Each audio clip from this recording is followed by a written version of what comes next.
Good evening.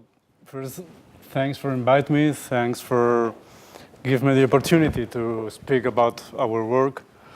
The idea of the lecture is not, as Enrique told you, not to speak just about the projects, not to explain you how the project works or not, is mostly explain you the kind of architecture that we are trying to do today.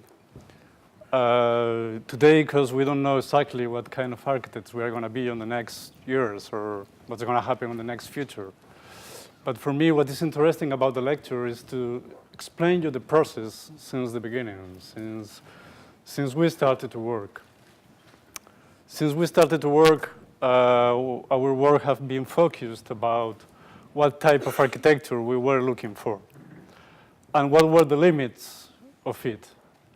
Limits and conditions, of course, in a constant change due to the profession itself, because of the advances or the technical consequences, and due to the transversality of the world itself too, a world in a constant change, as I told you. And there is another fact that has shaped our way of work. As Enrique told you, we always have worked outside the place where we live. This is a contemporary fact. It's something that is going to happen to you too. And from the beginning, we have tried to think about the architecture, thinking that this fact could be the most important thing in the architecture that we could propose in every place. I mean, in every place, in a world where everything is possible, really, where any form can be a building, any concept can be developed, where everything can be understood as architecture, we thought that we need to set 5, 6, 7 concepts, 7 words that could explain us, could explain in every competition, in every project, the architecture that we could offer. I mean, because without these concepts or these words, everything could be sometimes superficial, sometimes trendy, sometimes not real. This is something that from the beginning have been walking around the office, really. So our 5 words, in this case, I'm going to use just 5 words, but there are a lot of words in our office walking around. And I'm going to show you 5 projects with these 5 words. Why to establish the lecture around these words? Because it is true that for me and for Fabrizio too, today is important not just the purity of the idea or the purity of not just the purity of the project when we do something. What is really important is the purity of the idea that we have. And it is important to discover that there are ideas in everything we do. And this is something that permits us to establish somehow a process inside our office. So around these 5 words and these 5 projects, I'm going to try to explain you the process that we have had since the beginning. Of course, if you want to ask me something during the lecture or you want to interrupt me, you can do it. If you agree or not, you can tell it too. And well, this is not, finally, this is not a manifesto, of course. This lecture just shows the point where we are today. And as I told you before, I don't know what's the next step, but this is the kind of architecture that we like today. The first word that we started to discuss at the office, I mean, it's almost chronological, so all the words are chronological too, because just between brackets to explain you more or less the process, we didn't know each other in terms of architecture, Fabrizio and me. We had worked together, but in terms of what kind of architecture you want to do, we didn't know each other really. So we started to discuss about very very simple words in terms of architecture. The first word was specific. I mean, working abroad, what means to be specific? Or specificity, you know, it's a typical word in terms of architecture. Some time ago, we tried to describe it or define it. For me, it's very important to try to define things, trying to define the words. And we try to define the specificity like the assonance of things with their surroundings. You know? Something, understanding surroundings not like something physical or something historical or something that linked with the tradition.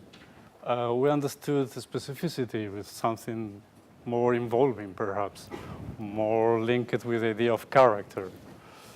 But for us, even was not enough just to speak about character, you know, because, well, it's another classical word too.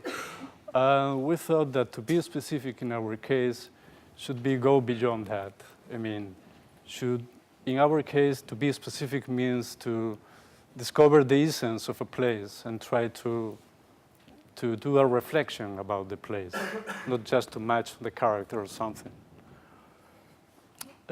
This is something that we have been developing during these years in terms of architecture, of course. And is something that even we can't describe sometimes, but to think about this, the essence and reflection of something is what we have tried to define as a specific. Trying to do a comparison, we are in a school, so if the architecture is a language, we are not so interested about the language itself. We are more interested about the tone of the language. We are more interested about the sound of the conversation. We need to know what's the reflection of that conversation, but we are not so much interested about how to compose the language. This is more or less what we understand about the specific. Well, the first project really is the first competition that we did. The second competition that we did are the headquarters of Ribera del Duero Wine, very close to Madrid in Roa. And it's a project run by a mix of a private and a public institution. And the idea of the project was to, well, try to extend the actual headquarters of this Ribera del Duero wine.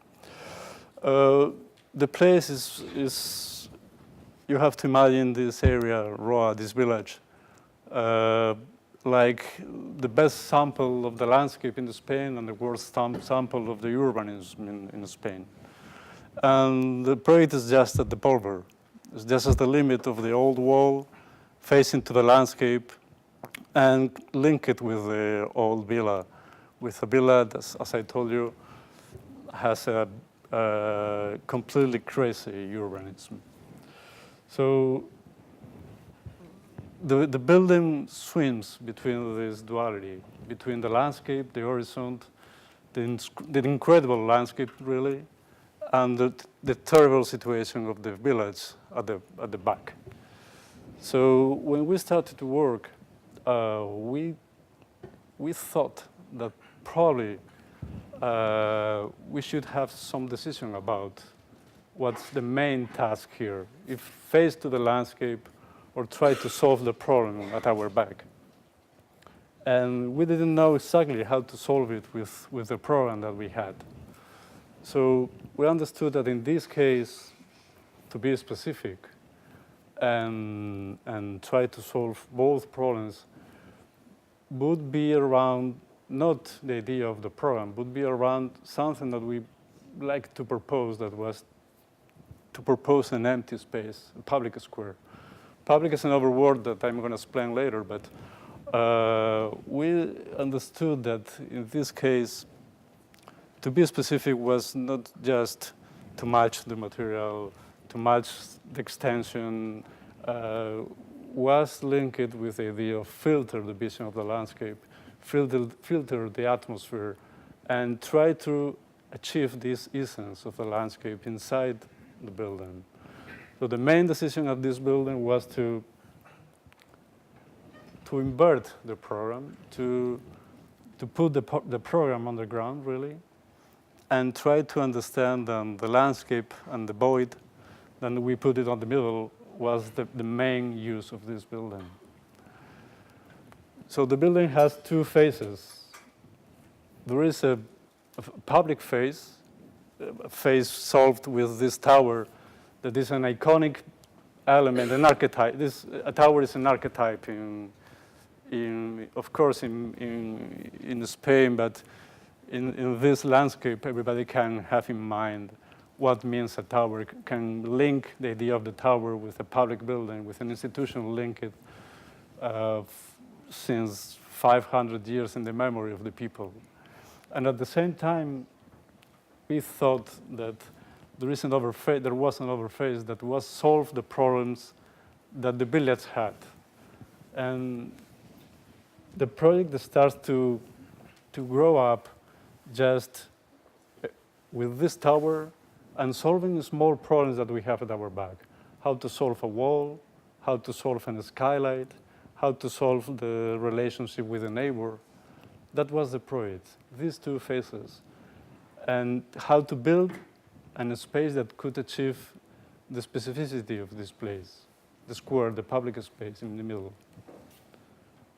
So here you can see how the building just tries to solve small problems with the same scale than the villa, because finally the building is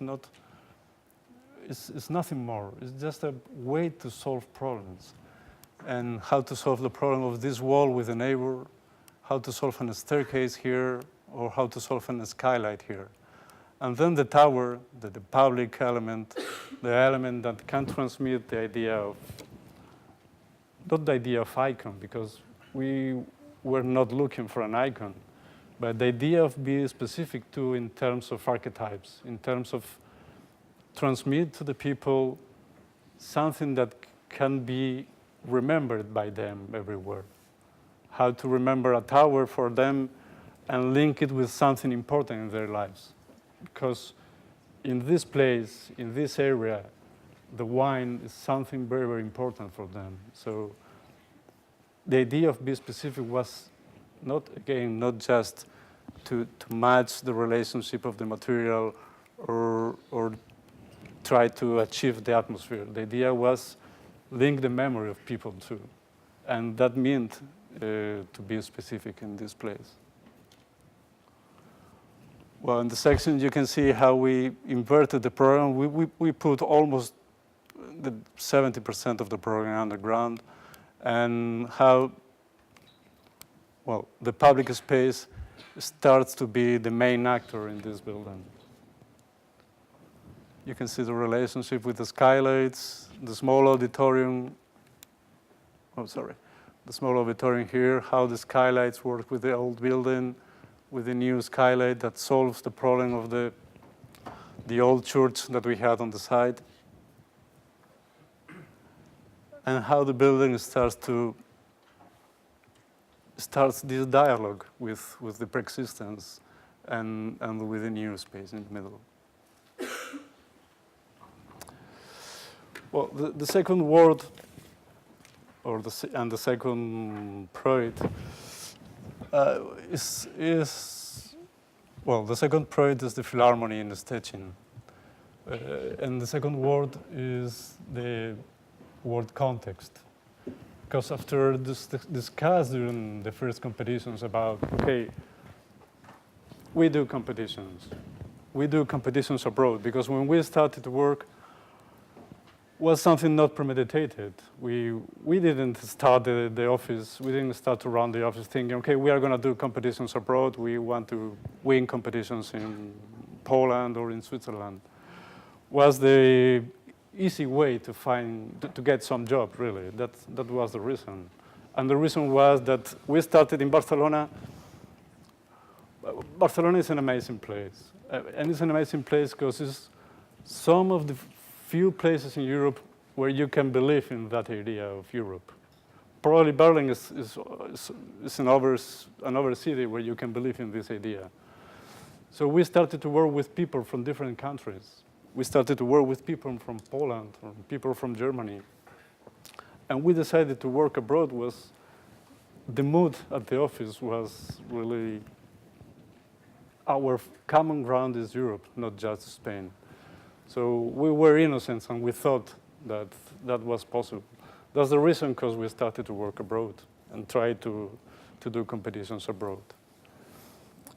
And that's why we started to discuss about what means to be specific, because we didn't know how to be specific doing a competition in Germany or doing a competition in Poland.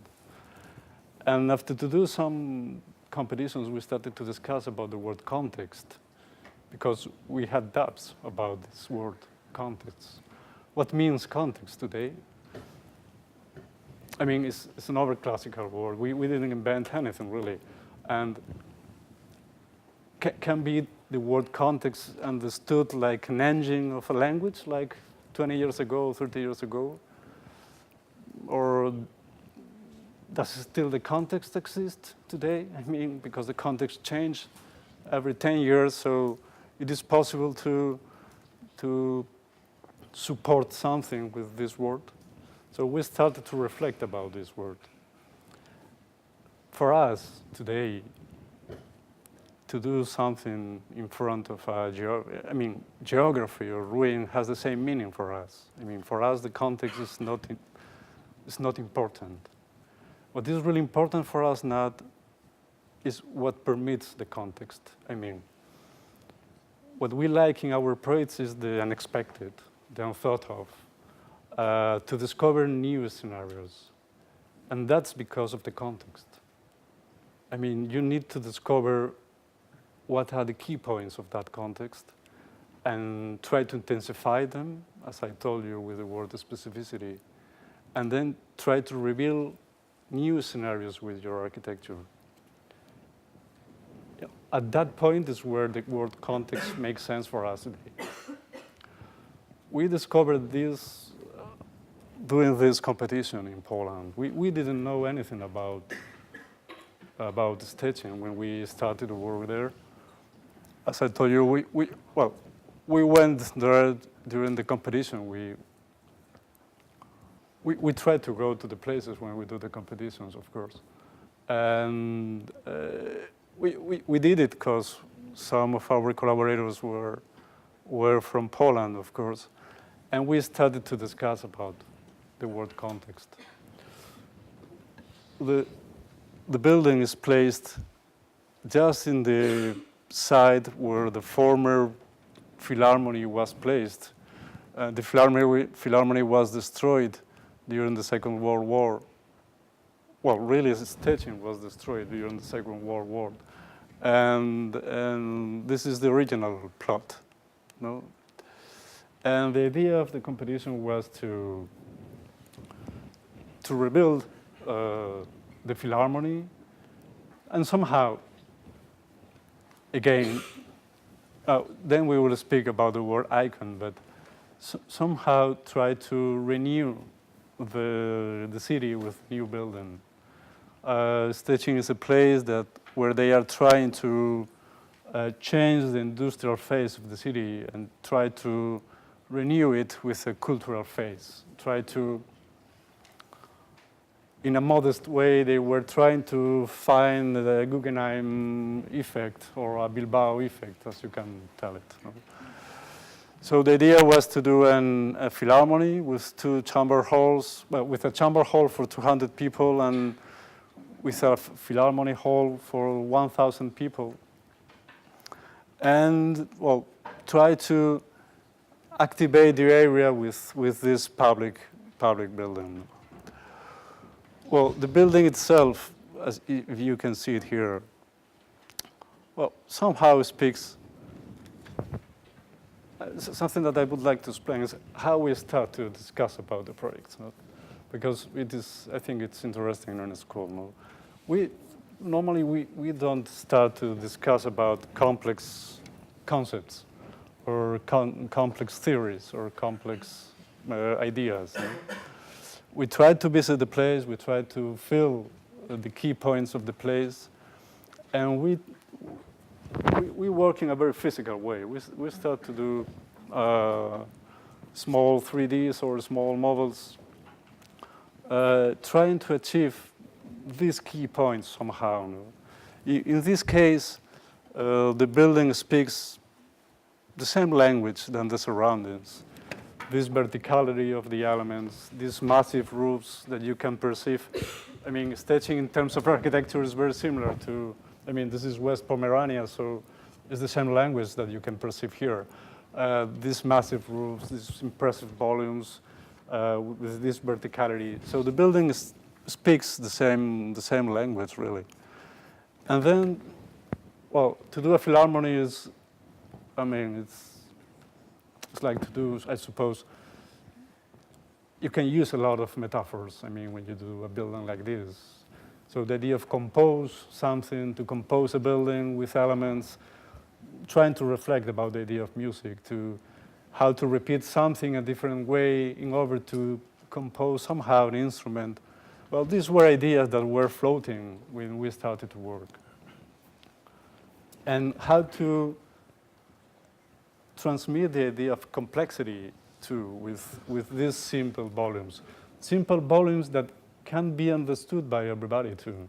Because what we try to do with the buildings, with this building especially, was try to transmit clean messages to the people that could be visitors inside.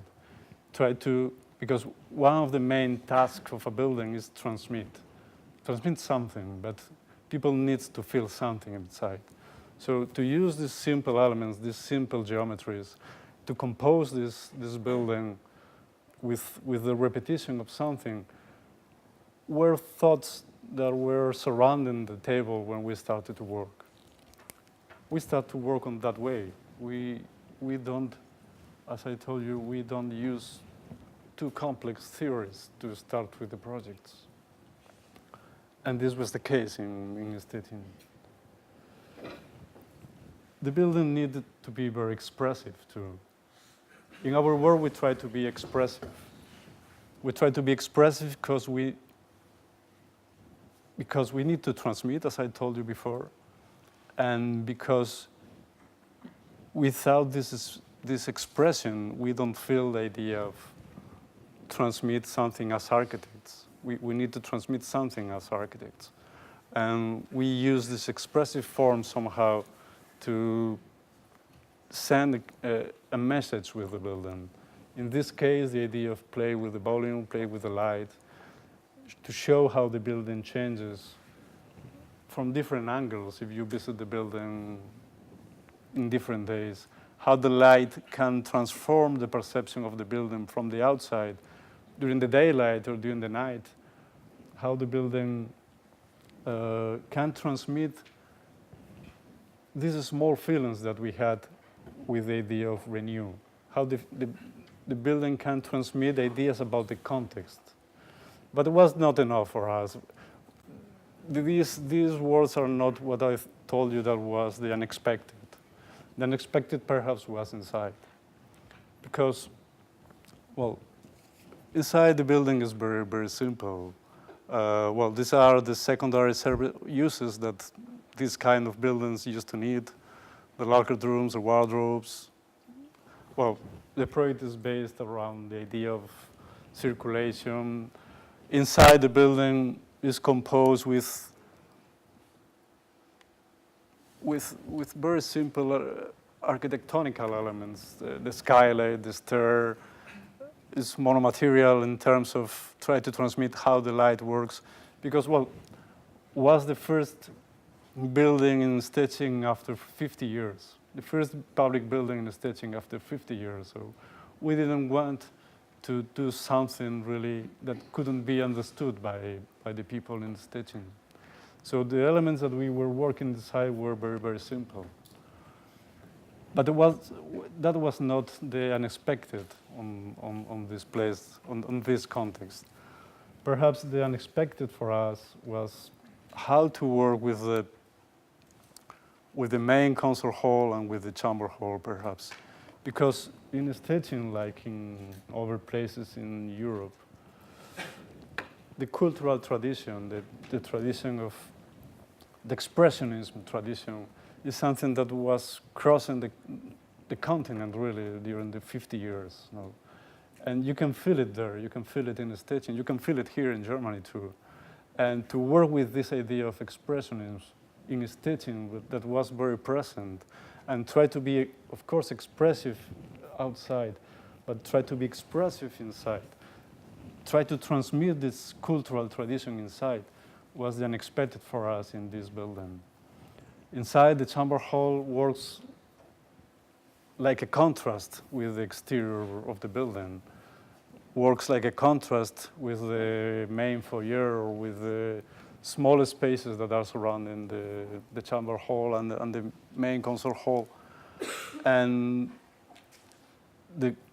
this concert hall tries to transmit this idea of the unexpected and the expressionism that is working inside.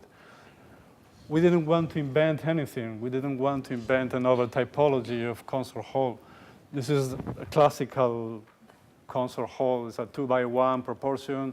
It's very similar to the Musikvereinssaal in Vienna or the Amsterdam Gebouw in Amsterdam or even the Boston Symphony Hall. Is the same typology. Worked, of course, in a contemporary way, the way that we see it. I mean, there is a reason for everything inside. For these triangles, for these geometries, there is a reason for everything. But the way of doing it with these surfaces, these gold surfaces, the way of work with the lighting and staging that could be strange from the beginning, but that we discovered that was not so strange finally. The way of understand this cultural tradition at the staging was something unexpected. We didn't expect it when we started to do this building, to do something like this. And that was because of the context. And that is what we are looking for always in a project now. We're trying to discover these facts because these facts permit you to increase your idea of architecture. And this is what we are trying to do now in every project, really. Well, here you can see how the works light inside, or how even the local tradition of work with the gold surfaces is applied here. So, well, and the contrast with the exterior, you know, how the building is done outside. Well, really in a standard way, because, well, it's a philharmony, but it's Poland, so you have to have in mind that the restrictions are huge. So, well, everything is done in a standard way somehow, but trying to achieve this specificity and this character of the context. Well, how the building changes during the night. All the main things in these buildings are based in, again, in classical ideas that you can have to. I mean, the typology, a building that transmits different things during the night and during the day, how the building is composed with classical elements that you can find at the surroundings. And what we tried to discover was just our perception of the site and increase it. Try to increase it and discover the unexpected. This is what I told you at the beginning.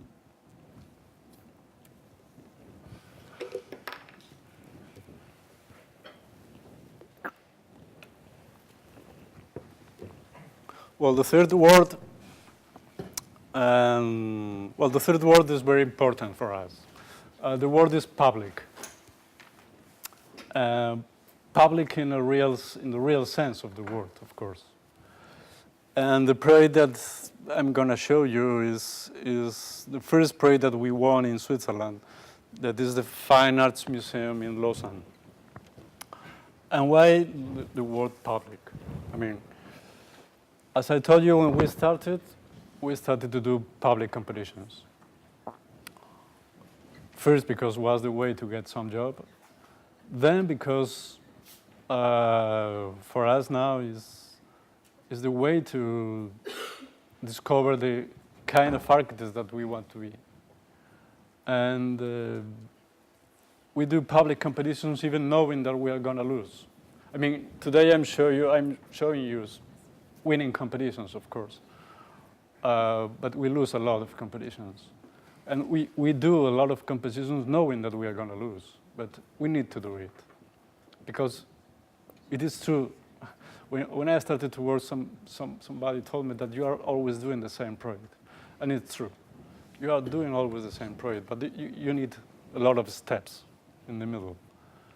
For us to do competitions today is just to cross the steps. We lose, really believe me, we lose a lot. But we won this competition. And we won this competition because the word public. And it is important because if you do a public competition, you need to have in mind that you have to devolve something to the public. You need to devolve something to the city somehow. We believe that we build for the city, always, in every case. And we need to look back to the city always. Today we try to forget the building itself when we do something. And we have an expression at the office that we use when we try to, because, well, we are full of vanity too when we do something, no? But we try to forget about it. And we try to, we discuss a lot of times. Nowadays we prefer to do iconic voids than iconic buildings somehow, or symbolic voids, if you prefer it. When we do a project today, we try to forget the building itself, and we start to reflect about the public space and about the idea of public. That's why we understand this word in a real sense, at least in our way of mind today, because we need to look back to the city always. And we need to weave relationships with the surroundings, thinking that we are composing the city. Lausanne is a good sample because when we did this competition is placed here. No? And we remember always the day we were to see the site. I mean, I don't remember if Enrique was there, but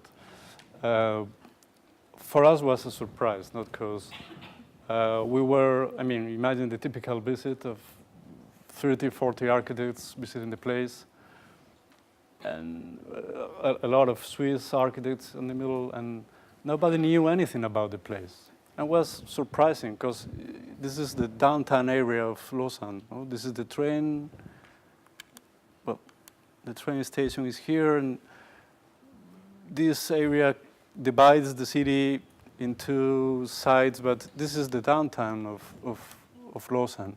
And nobody knew this place, nobody knew this plot. And we thought, well, at least we are the same condition that everybody, because anybody knew anything about this. No? And telling you the truth, during 2-3 months, we were trying to do a grid building here. The brief of the competition told us we should keep the persistence of this area.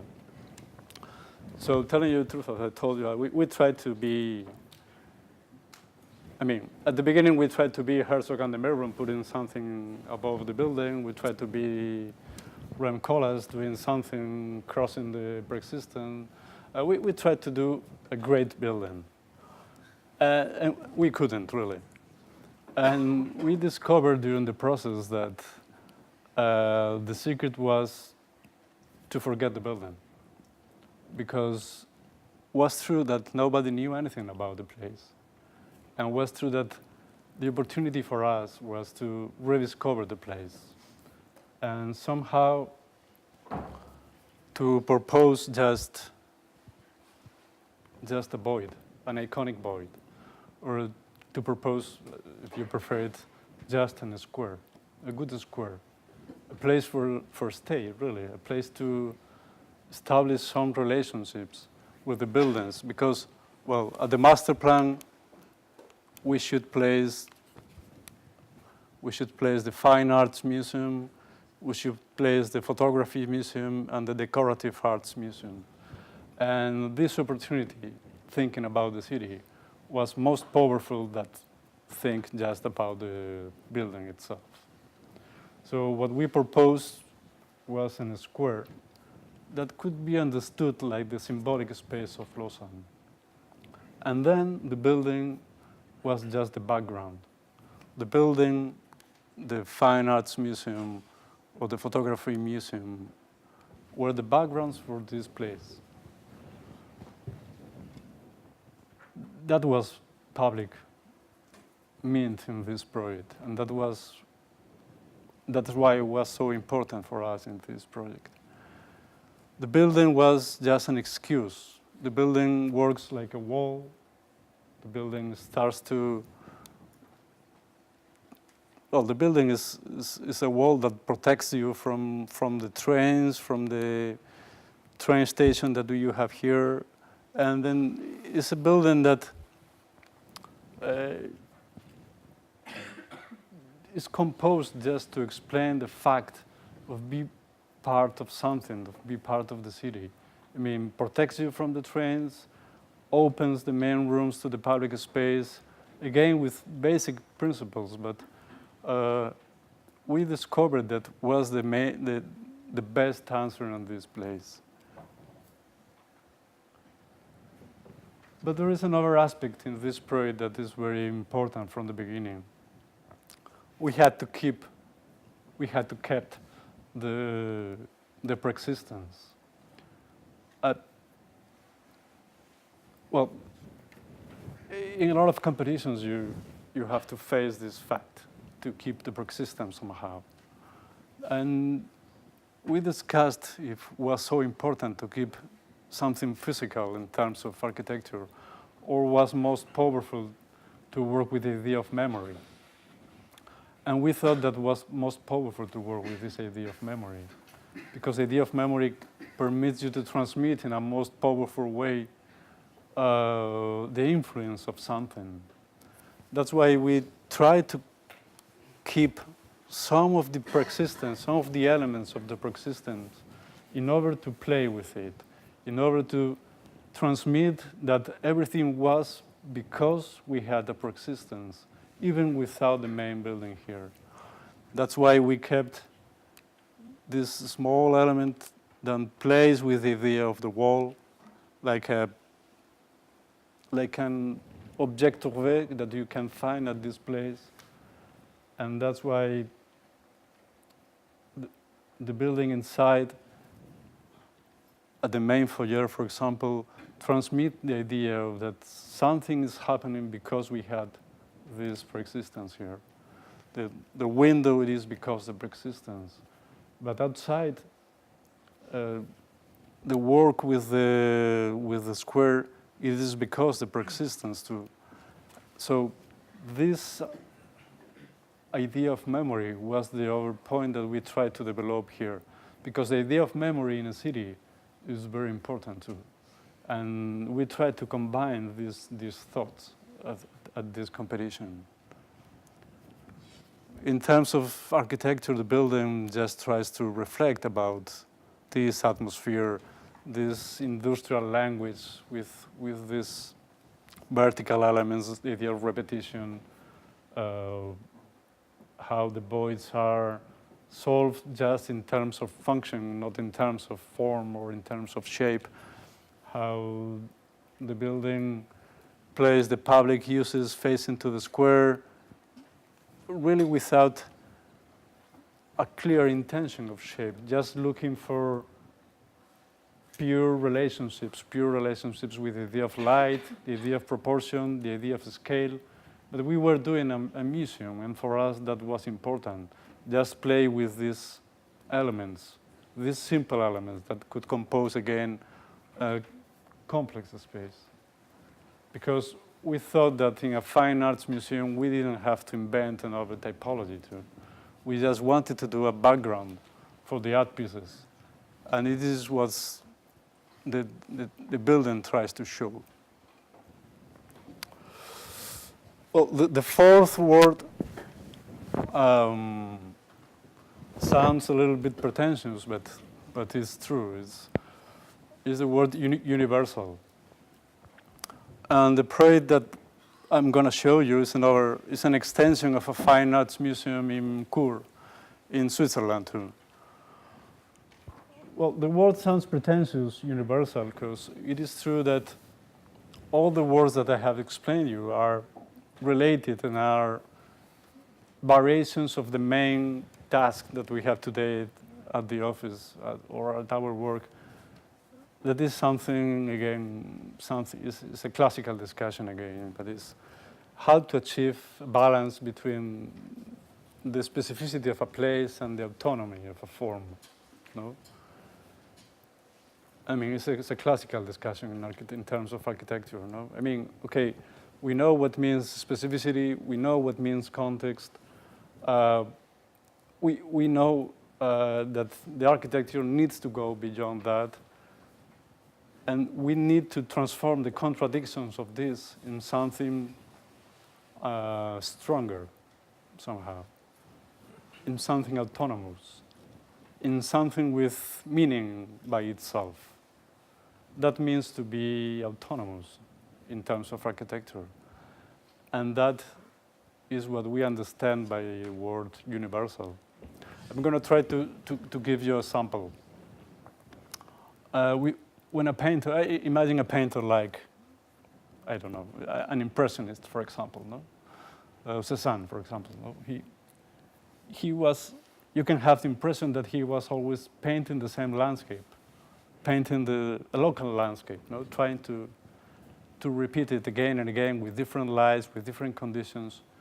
But when he was painting, the intention was not local.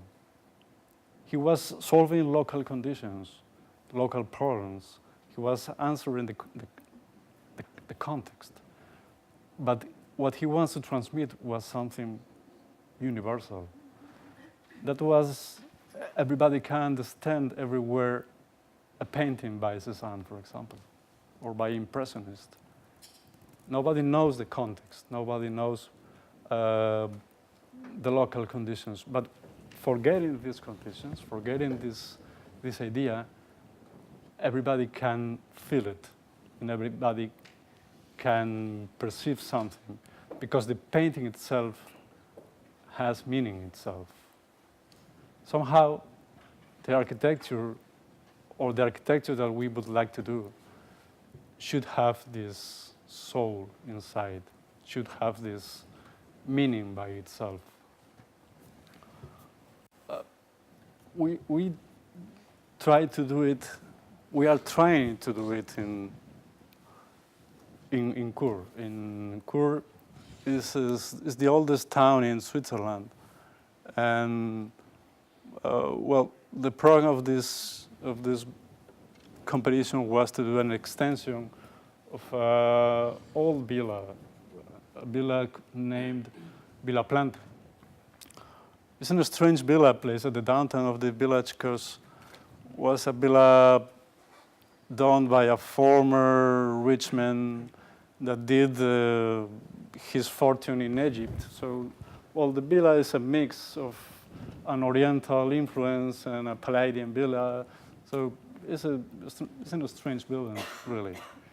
And the idea was to do the extension of this villa. And we had in mind, of course, these ideas that I told you before, this idea of specificity, context, public. And we try to increase the discussion with this idea of universal or autonomy. So what the building does is something that we did before. I mean, in terms of, well, the program was something typical too in a competition. The program was huge. The client wanted to do a lot of things in a very, very small place. And what we tried to do just first to solve these first words, how to solve the public space. So we decided again, like in ROA, to invert the program and put the museum underground and just put the public spaces outside. So we could reduce the volume outside, and we could keep this idea of gardens surrounding the building that was important from the beginning when the villa was done. So we reduced the volume.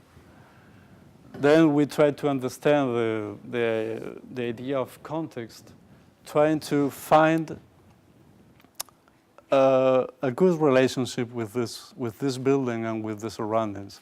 Okay, to minimize the volume was the first step. The second step was to find some relationship with this building. Well,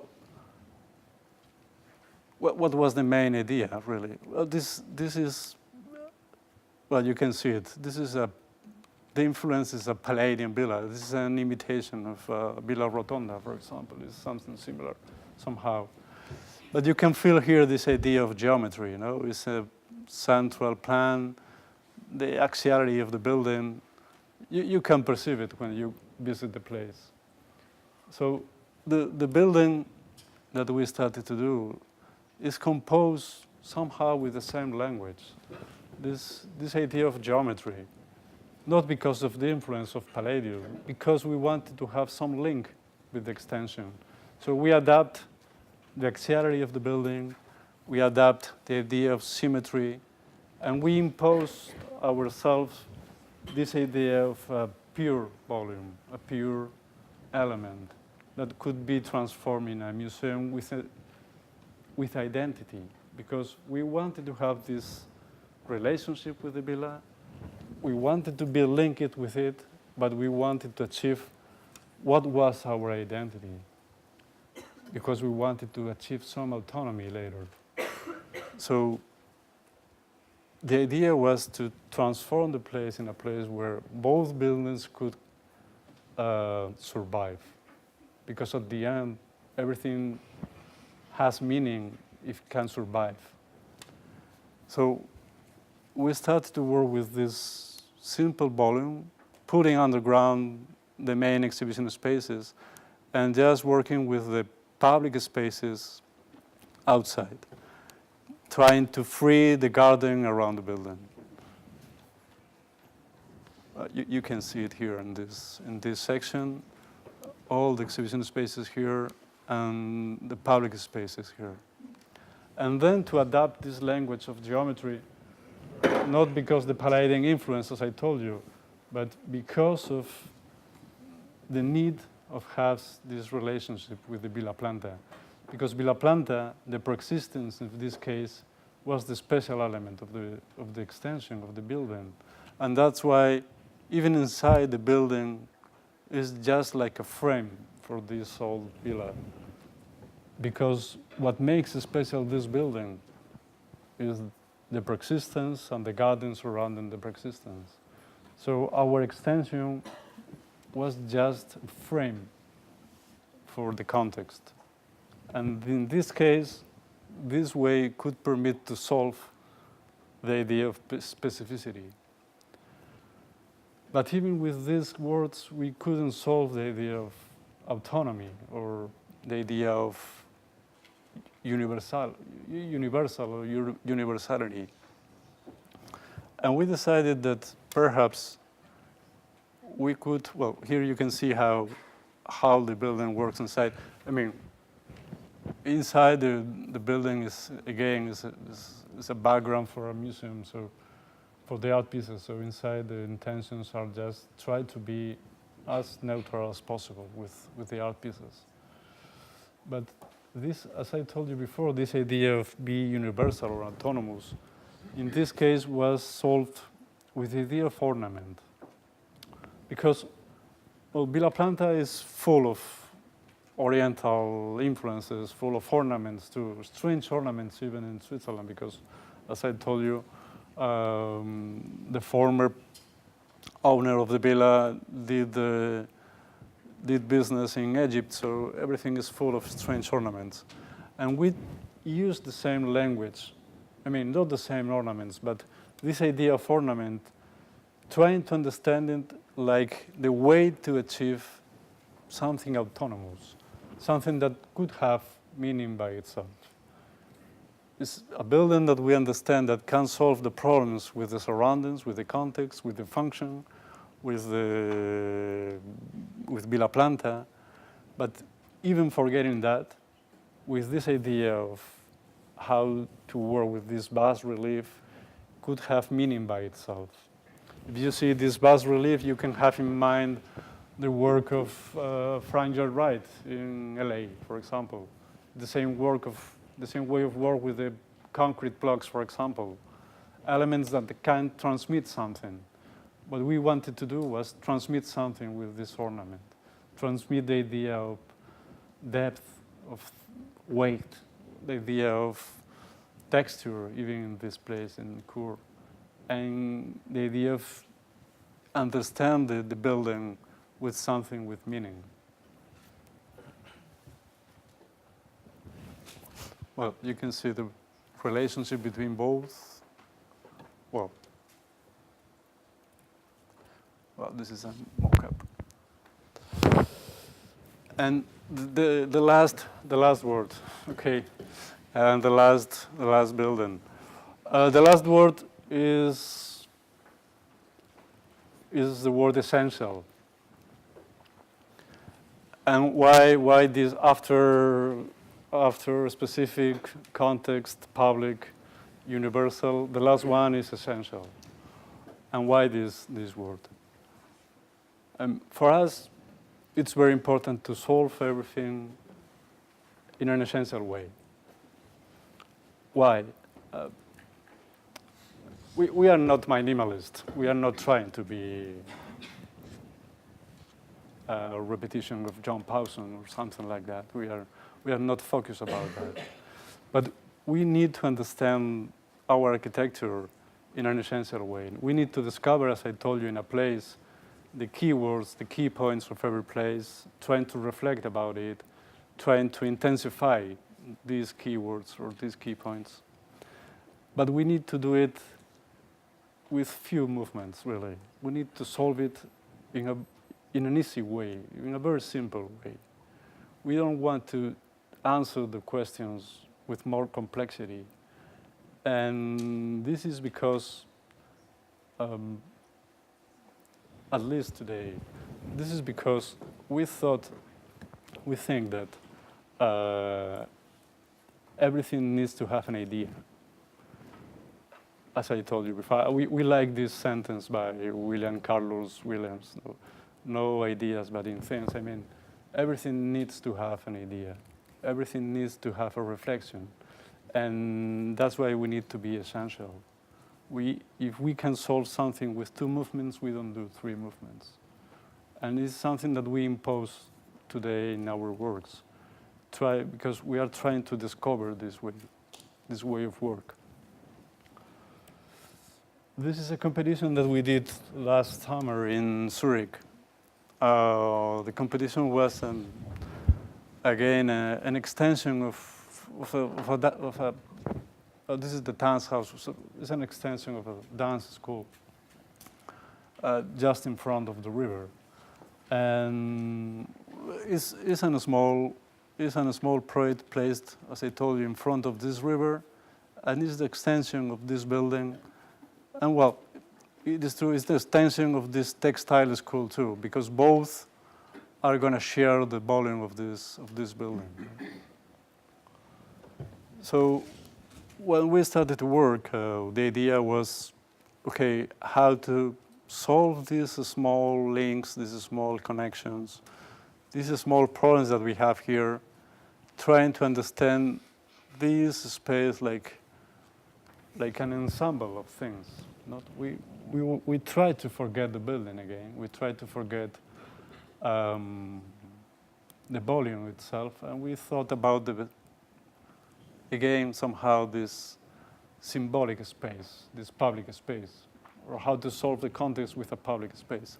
So what we try to do is solve this space. And the building is just a composition of 2 walls that are trying to solve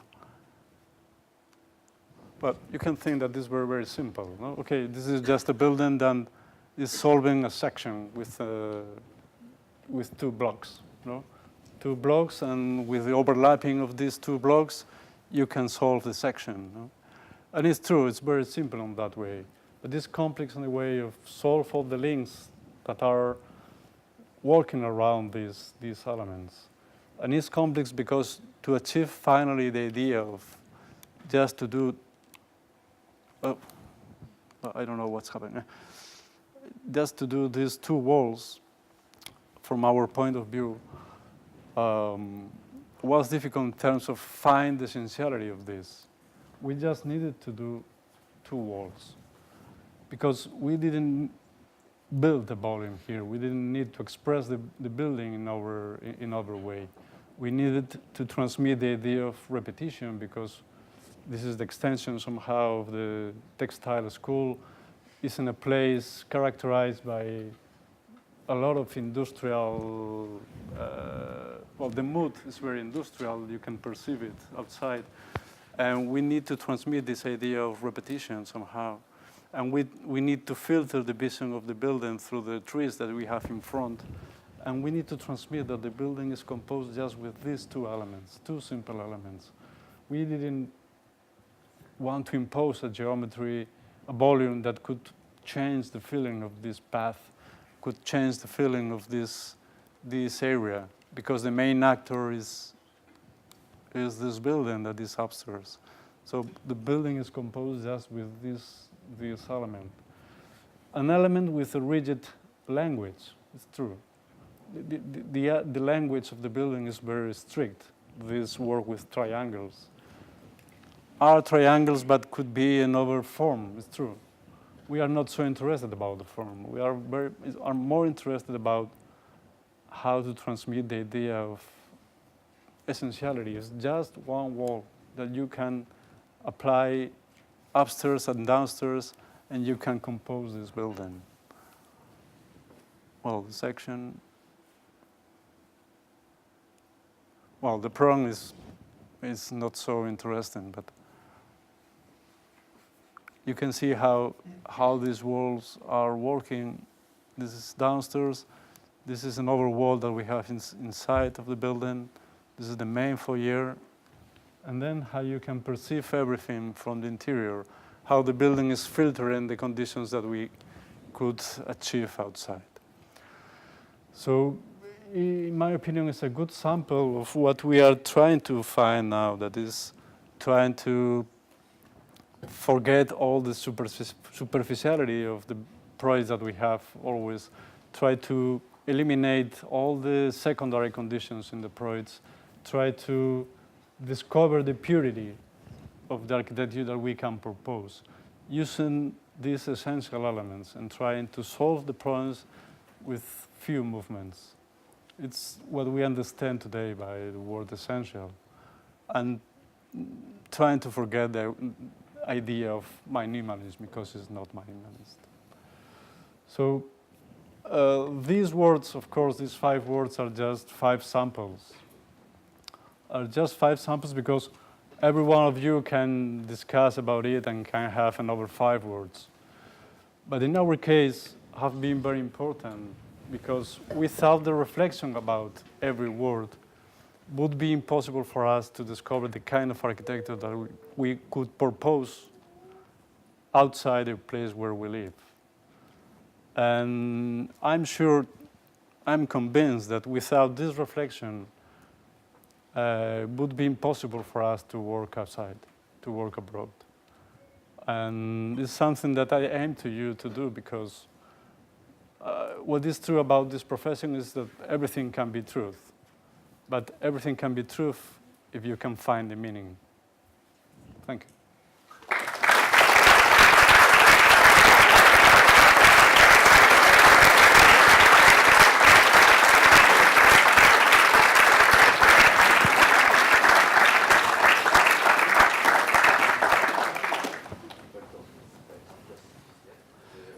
Yeah, well, if somebody wants to ask me something or...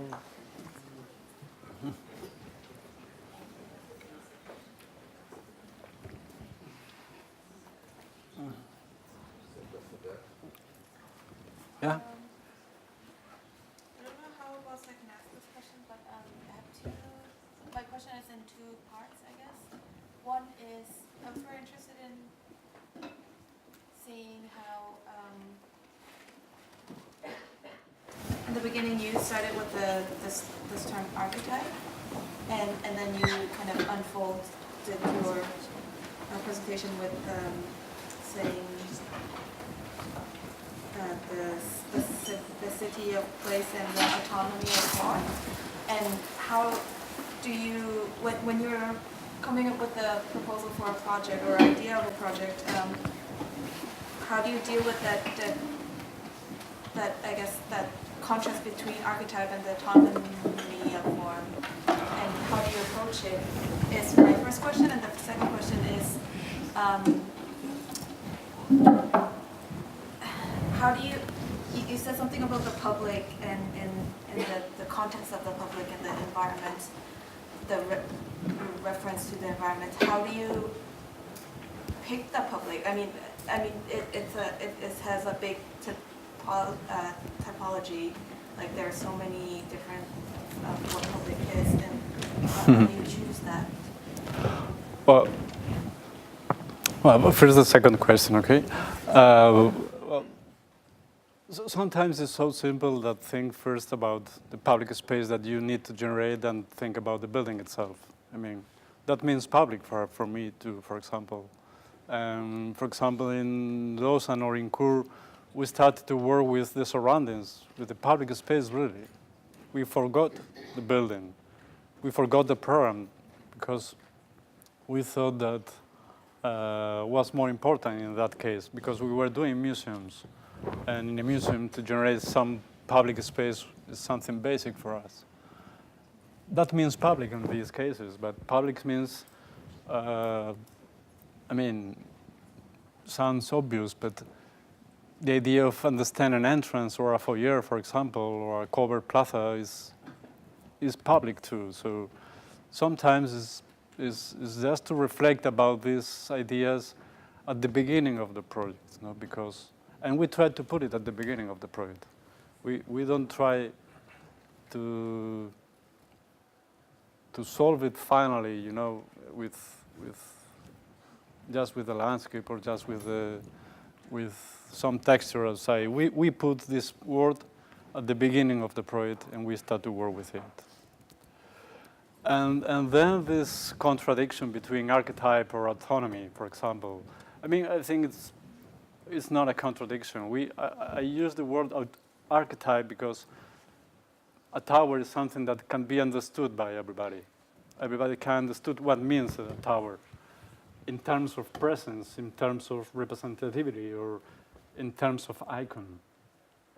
And Ribera del Duero is an area and it's a kind of wine that is linked with the memory of the people. And to use an element that can be linked with the memory, to use an archetype, was very useful and was very important in this case. But an archetype can have autonomy itself. I mean, it can be understood without the context. You can put the tower in other place and can have any meaning by itself. So, I mean, sounds like a contradiction, but it's not a contradiction in my opinion.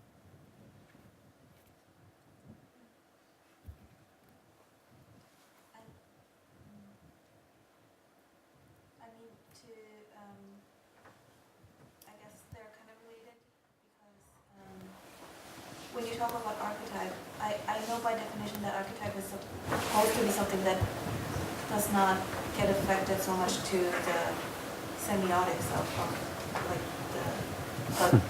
but then if someone says this is the group of public which I define as public, then they share different memories and they share different what history is, what semiotics is as such. And I guess my question was, how do you approach that differently shared? I don't know, but that.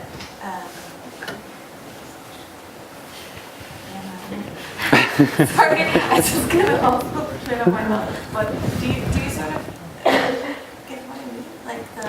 Oh, no, well, not exactly, but... Okay,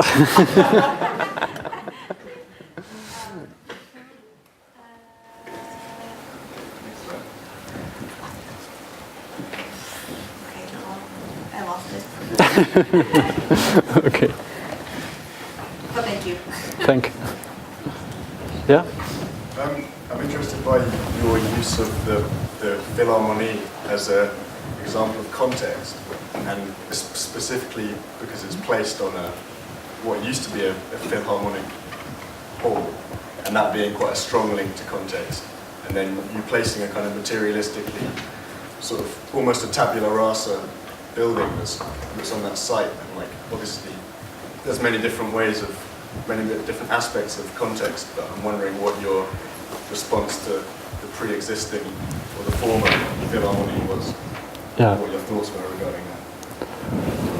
Well, the link with the physical context in stating is done, in my opinion, with how you understand these elements that compose the building. No? I mean, this idea of this, how to work with the roofs, how to work with the vertical mass that are surrounding you in this area, or how to understand these massive elements. This, in our opinion, this is what means to establish a dialogue with the physical context in Stettin. Of course, to have a relationship with the former Philharmonie was not possible, was destroyed. And even if we could have any relationship, I don't think that would be a good idea to have this direct link with the former Philharmonie. To have a relation with the context, as I tried to explain you, is for us is not something just physical or linked with the tradition or with the history of the place. It's something that can transmit something, and if somebody feels that these kind of elements are similar to the elements that are surrounding them in front, I mean, the church that they used to visit during the Sundays, for example, is work with this kind of elements too, or it's a link with the context. Or if they can feel that the work of the light in a public building is similar to the work of the light in some of the important spaces that they can visit, is to work with the context too. So we were not looking for a physical relationship with the buildings that we have in front of us, that because sometimes with a project you can't answer everything, you know it. And you have to take decisions. And sometimes to forget the physical conditions is more important than to keep it. In this case, in studying, we try to somehow to forget the physical conditions, but to interpret the key point of these conditions. As I told you, the verticality, the mass, the roofs were the conditions, but to have a physical relationship was not so important because the samples were not good. Well, it's like in ROA. I mean, to have a relationship with the context, if the context is wrong, is not a good decision. And we did that in Stettin. Really. I think I got it. No, I think it was essentially a question whether when you work on a project, do you believe that there is an archetype of a public? An archetype of public? Yeah, what public is? No, no, it has been very direct, but no, I think that, public is, when I refer to archetype, I was thinking about something physical, like an architectural element that you can understand and you can transmit and you can perceive in a simple way, and that everybody can understand. That's an archetype for me, you know? And when I say public, it's something that goes beyond that. And then how do you approach And a certain groups of public, their architect, how do you, in terms of coming up with an idea for an architect or something general for them, for a certain group of public, it seems that a lot of well, some of the first three examples were very referential to the surroundings, and then the last two were the physical extension of it, right? Like I saw that there were two different approach to. Well, there is an evolution too, of course, in our work. I mean, we are not the same guys that did the first competitions now than before, of course. No? And this approach to the idea of public is different today than when we did Lausanne, for example. But this is based always on the same principles. I mean, try to rediscover the importance of this word in this project. Try to rediscover why to generate a void or a small square or in a small space in front of your building is important somehow. Why to introduce the idea of public inside the building is important too, of course. There are, as you have said, there are a lot of ways to understand this word. Sometimes it is with a physical element, with an archetype, but sometimes it's just a decision within the project about a space or a movement and a small movement with the project. It's not something premeditated, it's something that appears. But it's just putting the word in front of your work. So your idea of architect is something more formal? Yeah. Yeah. Yes? I have a very practical question. How much time do you need to prepare for a competition, and how many people are involved in the process? Well, normally we need between 2 or 3 months to do a competition. Well, less than 3 months, more or less. We don't do more than 6 competitions every year because we were not able to do it. How many people is involved? Well, at the beginning normally we start with 1, 2 people working with the competition. Well, there are some people here that work with us, so they can tell you. But we established like an internal competition somehow, you know. My partner and me start to work at the competition during a couple of weeks, 3 weeks, for example. We try to win we try to win each other. We try to convince each other about what to do in that place. And when we have something more or less clear, we try to win to our collaborators too. And so the competition starts from the beginning at the office. And we need around a couple of months or 2 months and a half, more or less. You know. It depends on the competition, of course. Yeah? If architecture is a language, a complex language, do you believe in an essential way of understanding it, grammar of architecture? Or do you think it's more language that has many dialects? Well, yeah, I told that architecture was a language because it's what everybody was repeating at the school when I wasn't a student, not as a language. I'm not so interested about the language. I prefer this idea of dialect that you are introducing now. I'm more interested about, as I try to define as the tonality at the conversation with this language.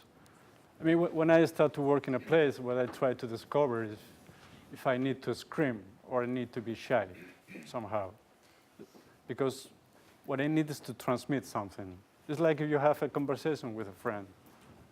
If you scream, even without understanding exactly the word, you transmit a lot of things. No? I think about architecture in that way sometimes. and not about the language or how to compose the language. I think it's not so interesting. Sorry.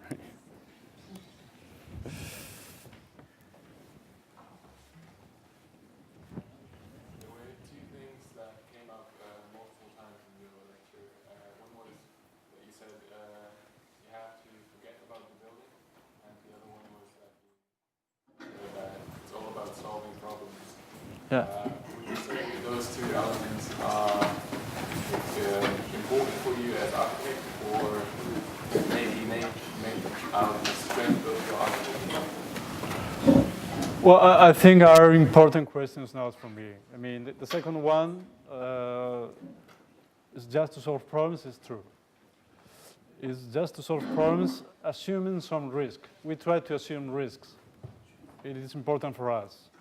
But the question is solve problems, and it's true. And we try to forget the building because we try to forget the building when we start with the projects, because we are able to take stronger decisions when we do it. I mean, in terms of spatiality sometimes, or in terms of how the building works in terms of autonomy sometimes. And that's why we try to forget about the building too. And I told intentionally it's just a question of solve problems, because we are architects, we solve problems.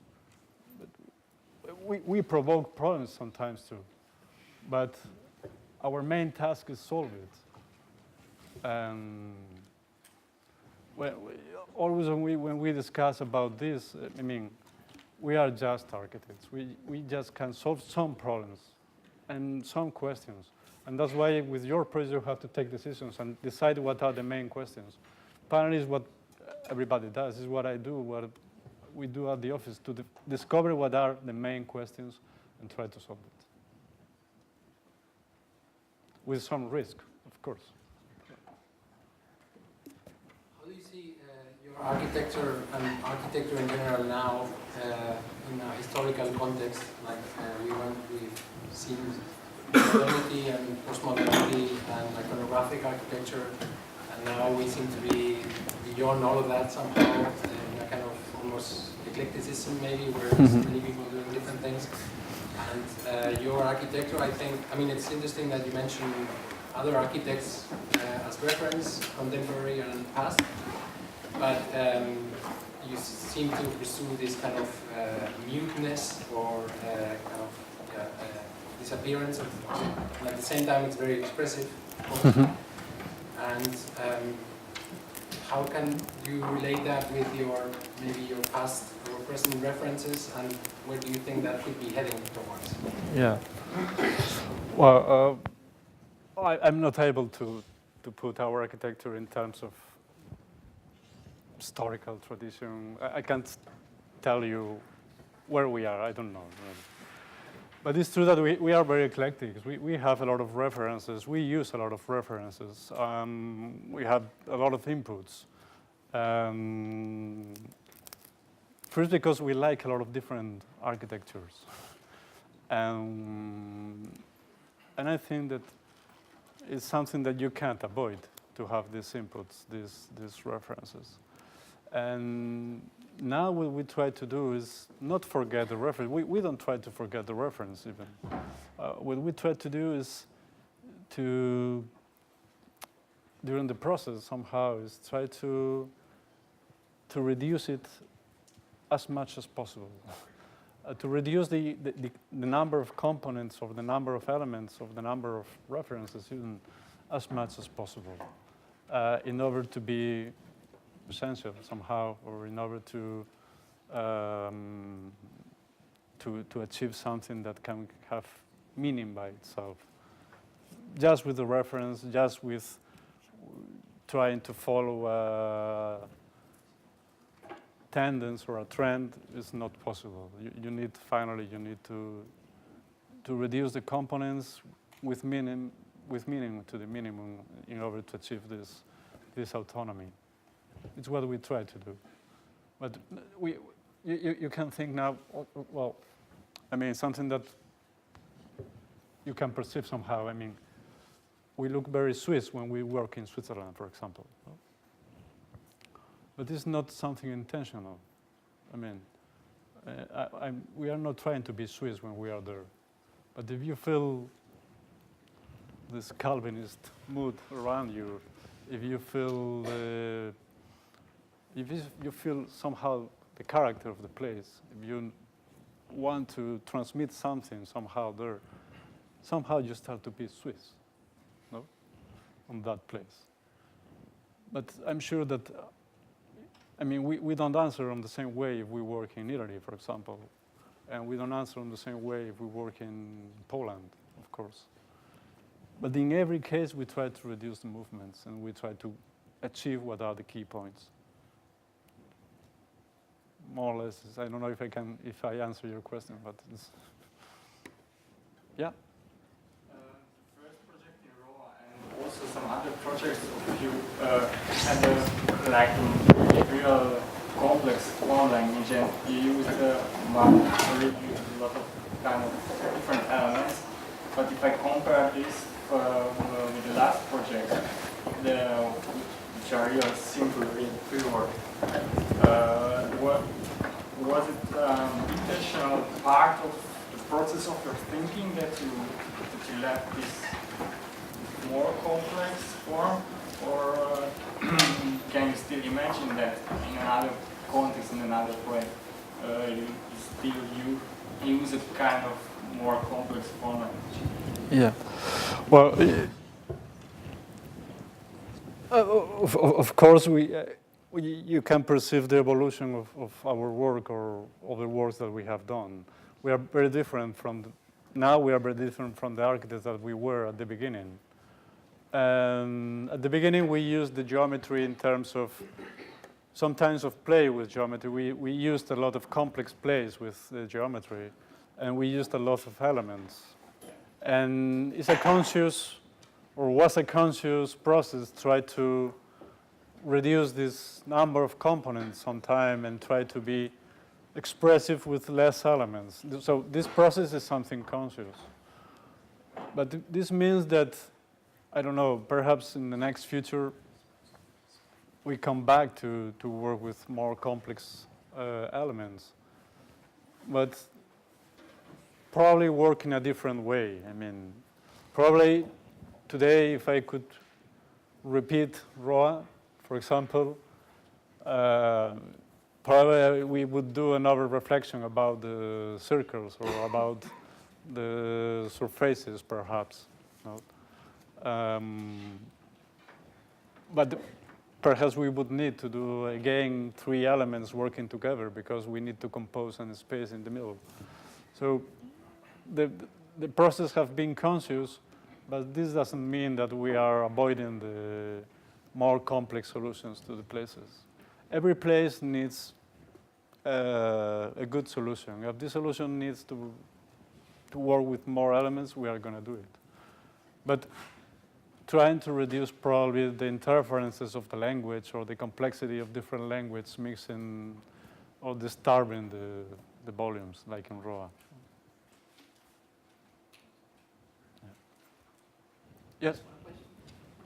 You work almost with projects that involve public spaces as a definition, just like museums, like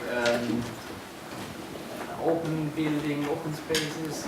Do you ever approach the same, do you ever use the same approach while building or designing or making competition for offices, let's say, as joke with houses, buildings, or something that's involving public space in a different way?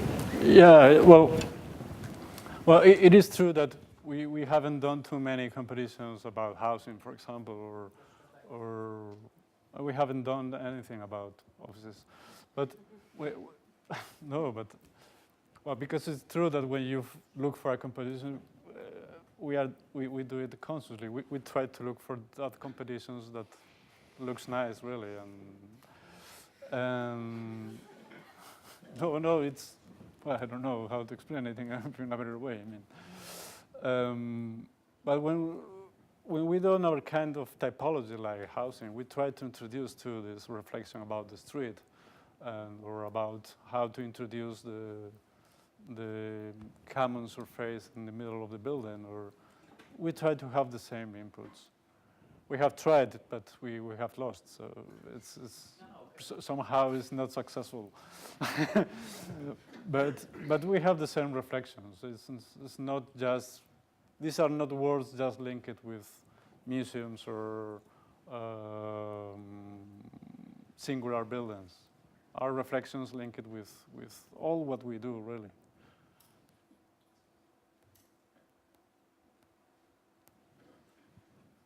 Yes? I'm wondering how much you like to sketch on paper or drawing computer during the process. Well, we use it on the same way, really.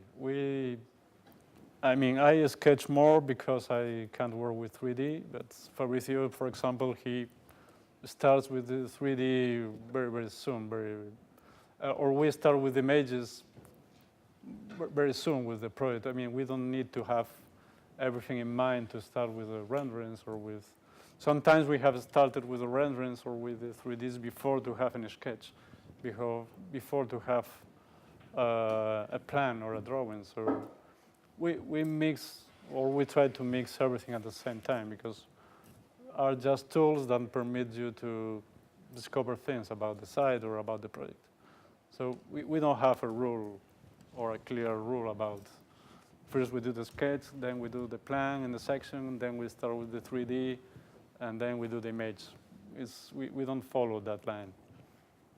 No. But you're not walking around with a piece of paper and then you have some new idea. You mean if we are romantic architects trying to find the inspiration on site? No, not.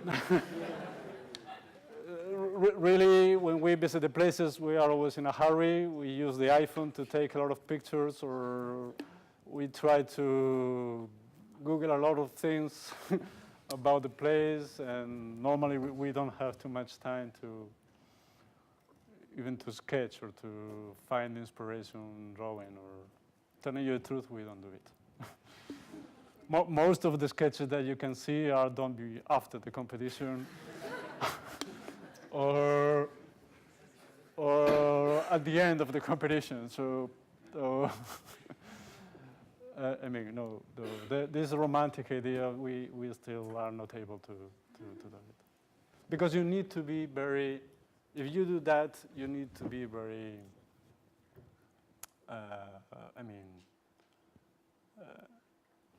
you need to have great sense of perception if you can do that. You need to have a big intuition. If you go on site and you can draw something and match the idea on site, your intuition is great. And if you can have that, wow, it's incredible, because you can do 20 projects by year. But if you don't have it, you need another kind of inputs.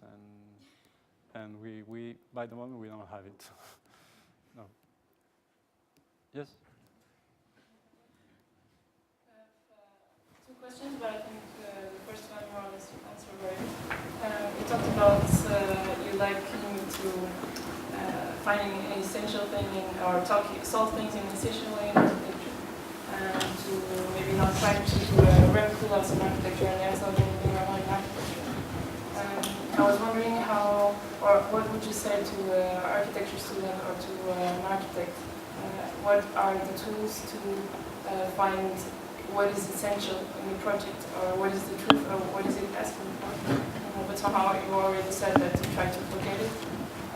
I was just wondering if there's some, because maybe every place has a different kind of approach. And the second one is then when you get to a point where you say this is essential, how do you know it has meaning, or how do you somehow stop? Because there are some offices that do endless variants and maybe never find meaning in one solution. And what would you say, or where is the point where you stop and say this is meaningful and this is it something you all agree on in the office and you talk about and say, yeah, all of us think this get meaning of this, or how real do you think this, or how real do you know if this is meaningful or not? Well, well, the first question, I mean, when I put the samples of be Swiss or be Dutch, I mean, I was talking about different approaches to the same solution, no? That can be good solutions to, no? When I speak about essential, and if you ask me, when do you realize that something that you propose has meaning? I mean, this is your the final question, no? I mean, sometimes something that is true. Sometimes you can't justify everything in terms of architecture. I mean, sometimes you just do things because you feel it. No, and it's something that, well, perhaps in a school is not easy to defend, but sometimes you just feel it. We try to analyze the problems. We try to understand the site, the context, the problems of the shape, the problems of the form, the texture. We try to analyze a lot of things. But when you take the decision, it's a gamble. It's a gamble in terms of you are not sure, but you feel it. What we try to do is to analyze it from thousands of different point of views, or hundreds of different point of views. But at the end, you are alone with your decision and you have to feel it. But you have to feel it with some meaning. I mean, it's something not visceral. It's something that you can defend and something that you can explain. But probably you can justify it. At least in our case, is how it works. And sometimes I can explain you every project, asking all the problems with the function, with the technical problems, with the context. But if finally you ask me, okay, why the console holding station is gold and it's not silver? Well, it's just because we like it. I mean, sometimes you can't justify everything. And the history of the architecture, really, or a lot of the history of the architecture, is based in this contradiction, based of how to justify sometimes this arbitrarily, sometimes how to justify personal decisions.